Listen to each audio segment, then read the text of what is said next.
এসেছিলেন দলীয় প্রচারে, আর তার ফাঁকেই দলীয় কর্মীর বাড়িতে মধ্যাহ্নভোজ করতে গিয়ে বাঙালি খাবারেই ভরসা রাখলেন ত্রিপুরার মুখ্যমন্ত্রী মানিক সাহা। ঠিক কী মেনু ছিল সেখানে? সেখানে ছিল ভাত, মুগ ডাল, পোস্ত দিয়ে আলু ভাজা, কুমড়ো দিয়ে পটলের তরকারি, কাতলা মাছ ভাজা ও কাতলা মাছের ঝাল, বাগদা চিংড়ি, খাসির মাংস, আমের চাটনি, দই ও মিষ্টি।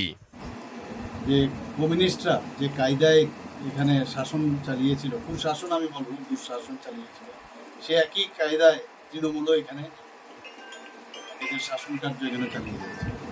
মানুষ এখন অতিষ্ঠ, এখানে মা বোনদেরই মানে তাদের প্রতি যে ধরনের ওরা দুর্ব্যবহার করছে, তার থেকে মানুষ এখন পরিত্রাণ চাইছে, এবং সেই কারণে মানুষ চাইছে চারিদিকে। আমি এখানে পশ্চিমবাংলার বহু জায়গায় আমি গেছি। রীতিমতো ভুড়িভোজ সেরে আবারও প্রচারে নামেন তিনি। পাথর প্রতিমা ব্লকের দিগম্বরপুর গ্রাম পঞ্চায়েতের গুরুদাসপুরে প্রসাদ পাড়ুই নামের দলীয় এক কর্মী, যিনি দীর্ঘদিন আগে প্রয়াত হয়েছিলেন, তার বাড়িতে যান তারা। বর্তমানে এলাকায় গোটা পরিবার বিজেপি পরিবার হিসেবে পরিচিত।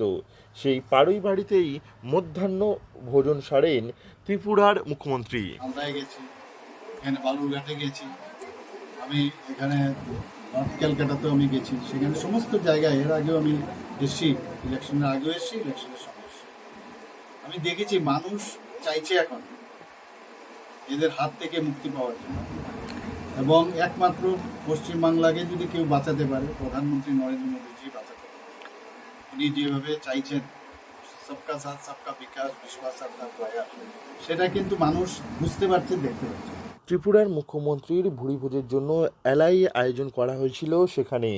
দলীয় কর্মীর বাড়ি দুপুরের খাবার খেয়ে সেখান থেকে আবারও মথুরাপুরের বিজেপি প্রার্থী অশোক পুরকাইতের হয়ে প্রচারে বের হন তিনি।